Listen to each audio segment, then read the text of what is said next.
الكريم أما بعد ہم میں سے ہر بندہ یہ جاننا چاہتا ہے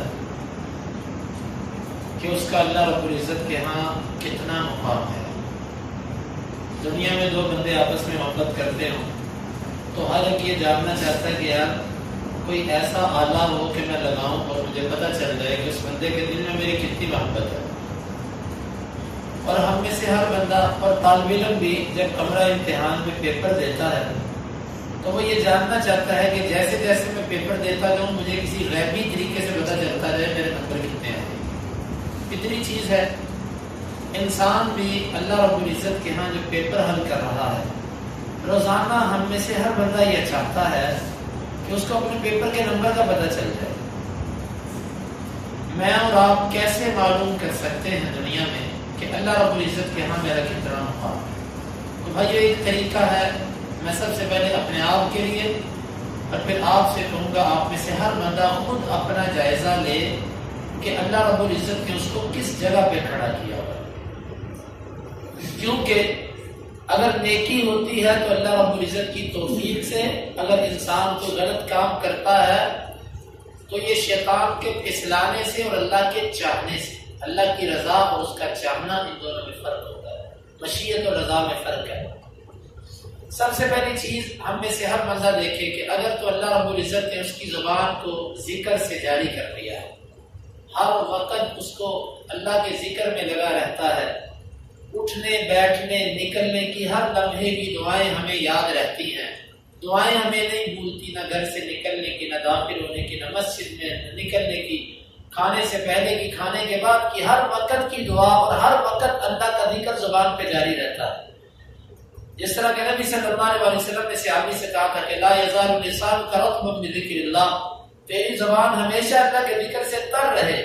تو اس کا مطلب یہ ہے کہ اللہ تعالیٰ ہمیں یاد رکھنا چاہتا ہے، کیونکہ قرآن میں اللہ تعالیٰ نے فرمایا فاذکرونی اذکرکم، تم مجھے یاد کرو میں تجھے یاد رکھوں گا۔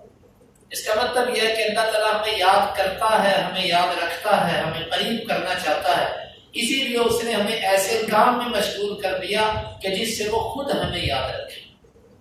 ہر بندہ اپنا جائزہ لے کہ میں ذکر میں کس حد تک کامیاب ہوں۔ اگر ہم میں سے کوئی بندہ قرآن مجید کی تلاوت سے مشغول ہے، اللہ نے اس کو توفیق عطا فرمائی ہے کہ قرآن کی تلاوت کو بہت کر رہا ہے، مثلا آج 18واں روزہ رکھ کے ہم سب لوگ مسجد میں آئے، اندازہ کیجئے کہ باقی 10 دن یا 11 دن، یہ 29 ہی کا لگتا ہے چاند، یہ 11 دن تقریباً باقی ہیں۔ ہم میں سے اب تک کتنے ایسے خوش قسمت ہیں کہ جو تنہائی کے اندر علیحدہ بیٹھ کے قرآن مجید اوپر سے دیکھ کے 1 یا 2 دفعہ اس کی تلاوت کر چکے۔ جائزہ لینا ہم نے، ہر بندہ ہم میں سے جائزہ لے۔ اگر تو اللہ رب العزت نے ہمیں قرآن کی تلاوت میں مشغول کر رکھا ہے، صبح بھی قرآن کی تلاوت، دوپہر بھی قرآن کی تلاوت، شام کو بھی قرآن کی تلاوت، دل لگ چکا ہے قرآن کے ساتھ، اس کا مطلب یہ ہے اللہ تعالیٰ ہم سے باتیں کرنا چاہتا ہے، کیونکہ قرآن اللہ کی کلام ہے، اور اللہ سے جو کلام پڑھتا ہے وہ اللہ سے ہم کلام ہوتا ہے، اللہ سے باتیں کرتا ہے۔ اب میں دیکھوں کہ میری اللہ سے باتیں کتنی ہیں، ہر بندہ اپنا جائزہ لے۔ اور سلف کا یہ مقولہ ہے کہ جس کا دل صاف ہے وہ کبھی قرآن سے بھرتا نہیں، قرآن سے کبھی سیر نہیں ہوتا، بندہ پیٹ نہیں بھرتا قرآن کے سے، ہمیشہ انسان اس کی طلب میں رہتا، مجھے مزید ملے مزید ملے۔ امام مالک رحمہ اللہ کی بہن سے کسی نے پوچھا کہ یہ مالک سارا دن جب گھر آتا ہے تو پھر کیا کرتا ہے؟ وہ کہا کہ جب یہ گھر آتا ہے اس کا ایک ہی کام ہوتا ہے، قرآن مجید اس کے ہاتھ میں ہوتا ہے، یہ اوپر سے دیکھ کے تلاوت کرتا ہے۔ یہ وہ لوگ تھے کہ جن کے دل اللہ رب العزت نے صاف رکھے تھے، اور اللہ تعالیٰ نے ان سے کلام کرنا پسند کی، ان کو اپنی طرف کھینچ لیا۔ اور اگر اللہ رب العزت نے ہمیں نماز کے اندر توفیق عطا فرمائی کہ ہم نوافل بہت پڑھتے ہیں، اکثر نوافل کا اہتمام، مسجد میں داخل ہوئے تحیۃ المسجد پڑھی، رات کو تہجد پڑھنے کی توفیق مل گئی، اشراق پڑھنے کی توفیق مل گئی، اس کے علاوہ نوافل کی توفیق، اس کا مطلب ہے اللہ رب العزت ہم سے سرگوشی کرنا چاہتا ہے۔ حدیث کے اندر آتا ہے جس وقت تم میں سے کوئی ایک نماز کے اندر ہوتا ہے تو اپنے رب سے یناجی ربہ، اپنے رب سے آہستہ آہستہ باتیں کرتا ہے، سرگوشیاں کرتا ہے۔ ہم اپنا جائزہ لیں کہ ہم اللہ رب العزت کے ہاں کہاں کھڑے ہیں، اللہ مالک الملک نے ہمیں کہاں کھڑا کیا ہے۔ اور اگر ہم میں سے کوئی بندہ نیکی میں مشغول ہے، صدقات کرنے میں، خیرات کرنے میں، اس کے علاوہ باقی جتنی نیکیاں ہیں، اس کا مطلب ہے کہ اللہ رب العزت اس بندے کو اپنے قریب کرنا چاہتے ہیں۔ یہ ایک فطری سی بات ہے۔ اللہ تعالیٰ نے ہمیں جس کام کے اندر مشغول کر دیا، جیسے کام میں اللہ نے ہمیں لگایا، اللہ تعالیٰ ہمارے بارے میں ویسا ہی جو ہے نا وہ ہمارے بارے میں فیصلہ رکھتا ہے۔ لیکن اگر اللہ تعالیٰ نے ہمیں لوگوں میں مشغول کر دیا، لوگوں میں مشغول ہونا دو طرح کا ہوتا ہے۔ ایک یہ کہ کسی کی محبت میں بندہ بھاگ رہا ہے پاگلوں کی طرح، نہ اس کو دین کا پتہ، نہ اللہ کا پتہ، نہ رسول کا پتہ، ساری زندگی کسی کی محبت میں کھپا دی۔ اس کا مطلب اللہ رب العزت نے اس کو ذلیل کر دیا۔ اور ایک یہ ہے کہ ایک بندہ دنیا داروں کے پیچھے بھاگتا ہے ان سے عہدے لینے کے لیے، عزت لینے کے لیے، تعلق بنانے کے لیے، ان کے ہاں مقام اور مرتبہ حاصل کرنے کے لیے، جیسا ہم سیاسی اور ان کے جو سپورٹر ہوتے ہیں ان کو دیکھتے ہیں۔ اس کا مطلب اللہ رب العزت نے اس کو ذلیل کر دیا۔ اور اگر کوئی بندہ لوگوں کے عیوب تلاش کرنے میں لگا ہوا، کبھی کسی کی غیبت، کبھی کسی کی چغلی، کبھی کسی کے بارے میں حسد، کبھی کسی کے بارے میں نفرت، کبھی کسی کے خلاف کسی کو بھڑکا دیا، کبھی کسی کے خلاف بھڑکا دیا، اس کا مطلب یہ ہے کہ اللہ رب العزت نے ہمیں ذلیل کر دیا۔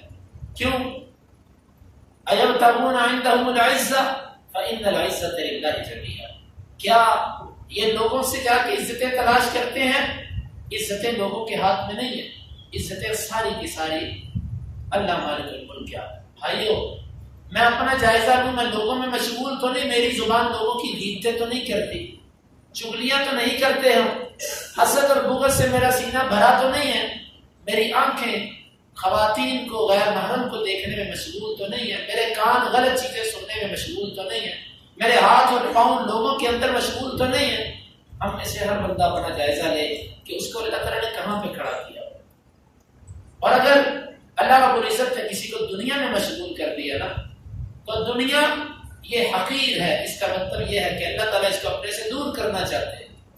دنیا ہی کسی کا مطمع نظر بن گئی، مجھے نوکری اچھی مل جائے، میرا گھر اچھا ہو جائے، میری ملازمت اور اس کے علاوہ میرے ادھر عزت مل جائے، عہدہ مل جائے، ان چیزوں میں مشغول ہے نا، تو یہ دنیا متاع الغرور، دھوکے کا سامان، دھوکے کا سامان۔ بھائیو، ہم میں سے ہر بندہ اپنا مقام معلوم کرے کہ وہ اللہ کے ہاں کتنا مقام رکھتا ہے، کتنا کا وزن ہے اس کا اللہ رب العزت کے ہاں۔ ہم میں سے ہر کو پتہ چل جائے گا کہ وہ پاؤ کا ہے، چھٹانکی کا ہے یا سیر کا ہے۔ اس لیے کسی کے عیوب تلاش کرنے سے بہتر ہے، کسی کے بارے میں تبصرے کرنے سے بہتر ہے ہم اپنے بارے میں تبصرہ کریں۔ اور عقل مند انسان وہ ہوتا ہے جو اپنے نفس پہ تنقید کرنی سیکھ جائے۔ جس کو اپنے نفس پہ تنقید کرنی آ گئی، اس کے ملامت کرنا مل گیا، جس بندے کو یہ راز مل گیا، اس بندے کو اللہ مالک الملک کبھی رسوا نہیں کرتے۔ پیارے دوستو، 18واں روزہ، بعض 19 روزہ گزر چکی ہیں تقریباً۔ ہم یہاں پر آئے ہیں، ہم نے یہ دیکھنا ہے کہ 18 اور 19 روزوں نے ہمارے اوپر کیا اثر کیا، کیا ہمیں بدلا۔ میرا نفس بدلا، میری آنکھیں بدلی، میری زبان، میرے ہاتھ، میرے پاؤں، دل و دماغ کتنے کے بدلے۔ میں کہاں پر کھڑا ہوں؟ رمضان میں بھی میری وہی روٹین کہ جیسے پورا سال قرآن کو ہاتھ نہیں لگایا، اب بھی ویسے کا ویسا۔ رمضان میں بھی ویسے ہی جیسے پورا سال صبح شام کے اذکار نہیں، اور رمضان میں بھی نہیں۔ اور اسی طرح پورا رمضان بھی اسی طرح مسجد سے اگر نماز پڑھنے آ گیا تو اسی وقت اٹھ کے باہر، اسی وقت۔ آپ یہاں پر بھی جائزہ لیتا رہا، جو جس کو جس سے محبت ہوتی ہے نا، وہ اس کو اٹھنے نہیں دیتا۔ آپ اپنے کسی دوست کے گھر چلے جائیں، اور اگر وہ آپ کو اندر بٹھا لے، آپ تھوڑی دیر بعد کہیں مجھے جلدی ہے، میں نے جانا ہے، وہ کہتا ہے یار بیٹھ یار تھوڑی دیر۔ آپ کہتے ہیں نہیں میں نے جانا ہے، کہتا ہے یار تیرے پاس وقت نہیں ہے میرے لیے۔ بات تو ٹھیک ہے، کہتا ہے اور بیٹھ تھوڑا سا، پھر آپ اٹھنے لگتے ہیں، کہتے ہیں یار بیٹھ جائے یار، کیا ہو گیا۔ مزہ آتا ہے بندے کو باتیں کرنے میں۔ اگر آپ اٹھنا، پہلی تو بات یہ بندہ خود نہیں اٹھنا چاہتا جس سے محبت ہو اس کی مجلس سے، لیکن اگر اٹھنا چاہے تو محبوب نہیں اٹھنے دیتا کہ بیٹھ جا بھی، بیٹھ جا بھی، بیٹھ کر کچھ نہیں ہوتا، تھوڑی سی اور باتیں کر لے۔ اور جس بندے سے ہمیں محبت نہ ہو، ہم اس کو ملنے چلے جائیں، وہ حیا کرتے ہوئے ہمیں اپنے گھر بٹھا تو لے گا، جب ہم کہیں گے سر اجازت ہے رکھے بیٹھے، ایسے ہوتا کہ نہیں ہوتا؟ ہر بندہ جائزہ لے۔ بھائیو، یہ کیفیت ہے۔ مومن آدمی مسجد میں آ گیا، ابلیس اس کو کہتا ہے، شیطان کہتا ہے نکل یہاں سے، نفس کہتا ہے نکل یہاں سے، نکل یہاں سے۔ حالانکہ آپ لوگوں کے بیٹھنے سے ہمیں کیا فائدہ؟ وہ کہتا ہے نکل یہاں سے، نیند آئی ہے، یہ کرنا ہے، وہ کرنا ہے، کام پہ جانا ہے۔ مومن انسان کے دل میں یہ بات آتی ہے یار دنیا تھوڑی سی دنیا، یہ اس کی بھی گزر گئی جس نے خوب نیندیں پوری کی، اور اس کی بھی گزری جس نے کہا تھا کہ میں اپنی نیندیں قبر میں جا کے پوری کروں۔ یہ اس کی بھی گزری کہ جس بندے نے دنیا حاصل کرنے کے لیے نہ دن دیکھا نہ رات دیکھا اور اللہ کو بلا دیا، اور اس کی بھی گزری جس نے رب کو راضی کرنے کے لیے سب کچھ لوٹا دیا اور اس کی زندگی گزر گئی۔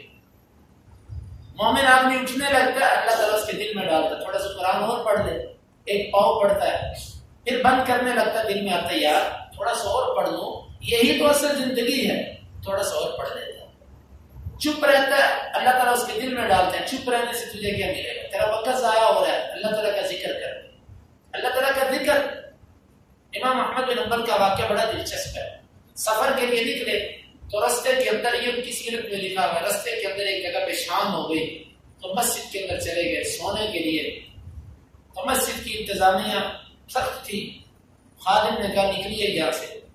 امام احمد بن حنبل رحمہ اللہ کہنے لگے کہ یار کچھ دیر آرام کر، اس کو کیا پتا احمد بن حنبل کو، نام اس سے سن رکھے تھے، کون سا تصویروں کا دور تھا، تو کہنے لگے یار کچھ دیر آرام کرنے دو، عاجز لوگ تھے، اپنی شہرت اور اپنے آپ کو دکھانے والے لوگ نہیں تھے، میں فلانا ہوں، پتا نہیں میں فلاں امام ہوں، یار کچھ دیر آرام کرنے دو۔ اس سے کہا میرے ساتھ نکلو یہاں سے۔ نکلے امام صاحب، بلکہ ایک روایت کے اندر لفظ سے ٹانگوں سے پکڑ کے کھینچا، نکل باہر یہاں سے۔ امام احمد بن حنبل باہر آگے چلتے چلاتے ایک نان بھائی جو نان لگا رہا تھا نا اس کے پاس آئے، تو احمد بن حنبل کو کہتا ہے آجو میرے پاس بیٹھو، میرے مہمان بن جاؤ، ایسے ہی بس۔ احمد بن حنبل بیٹھ گئے۔ امام احمد بن حنبل نے دیکھا کہ یہ بندہ نان لگائے جا رہا ہے اور اس کی زبان پہ استغفار جاری ہے، استغفر اللہ استغفر اللہ، اللہ کا ذکر کرتا جا رہا ہے، استغفار کرتا جا رہا ہے، نام بھی لگاتا جا رہا ہے۔ امام احمد بن حنبل رحمہ اللہ نے سے پوچھا کہ تو تھکتا نہیں؟ نیک لوگوں کو یہ عادت ہوتی ہے کسی کی نیکی کا راز معلوم کرتے ہیں، اور برے لوگوں کو عادت ہوتی ہے کسی کو نیکی کرتا دیکھے تو پرواہ ہی نہیں ہوتی، لگا رہنے دو۔ نیک بندے کے دل میں حسرت آتی ہے یار یہ کر رہا میں بھی کروں، میں اس کا راز معلوم کروں یہ کیسے کر رہا ہے۔ امام احمد بن حنبل نے کہا یار تو تھکتا نہیں استغفار کرنے سے؟ فرمانے لگے نہیں۔ کیوں؟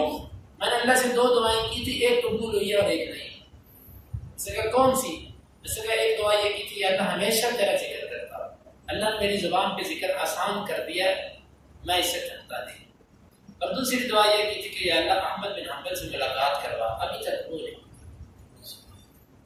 امام احمد بن حنبل کہتے ہیں تیری دعا میں اتنی تاثیر ہے کہ ٹانگوں سے پکڑ کے اس نے مجھے بیٹھ کھینچا کہ نکل یہاں سے اور چل ادھر نان بھائی کے پاس، اتنی تاثیر ہے تیری دعا کے اندر۔ میں ہی احمد بن حنبل۔ دیکھیں اللہ رب العزت کا یہ بندہ ذکر کرنے میں مشغول ہو گیا، اس کا مطلب ہے اللہ رب العزت نے اس کو بڑا عظیم مقام دے دیا۔ بھائیو ہم کہاں مشغول ہیں، ہم کہاں لگے ہیں، چھوٹی چیزوں میں لگے ہیں۔ بڑے لوگوں کے کام ہوتے ہیں بڑے معاملات، چھوٹے لوگوں کے کام ہوتے ہیں چھوٹی چیزیں۔ چھوٹا بچہ نا آپ کا بیٹا، وہ مٹی سے کھیلے گا سارا دن، مٹی سے کھیلنا کس کا کام ہے؟ بچوں۔ اور یہ دنیا میں جو کچھ ہے یہ بنا کس سے ہے؟ بس پھر ہم دیکھیں ہم بچے ہیں کہ بڑے ہیں، ہم اگر اس میں کھیل رہے ہیں سارا دن دوڑ، یہی دنیا دنیا دنیا، دوست دوست دوست، لوگ لوگ لوگ، کبھی تنقید کبھی محبت، اگر ہم ادھر لگے ہیں تو ہمارا مزاج بچوں جیسا، بلکہ بچوں سے بھی چھوٹا ہے، وہ بھی مٹی سے کھیلتا، ہم بھی مٹی سے کھیلتے، یہ سب مٹی ہے۔ اگر ہم بلند ہمت ہوئے تو پھر اللہ رب العزت سے کلام ہوتی ہے، بندے کے جذبات بلند ہوتے ہیں، یہی اصل زندگی ہے۔ ہم میں سے ہر بندہ پہچانے اللہ کے ہم کتنا مقام رکھتا ہے، اللہ تعالیٰ نے اس کو کہاں پہ کھڑا کیا، پتہ چل جائے گا کتنے نمبر ملے، 33 نمبر پورے ملتے کہ نہیں ملتے۔ اللہ رب العزت سے دعا ہے کہ اللہ تعالیٰ میں ان باتوں کو سمجھنے کی اور ان پر غور و فکر کرنے کی توفیق عطا فرمائے۔ اللهم انفعنا بما علمتنا وعلمنا ما ينفعنا وزدنا علما۔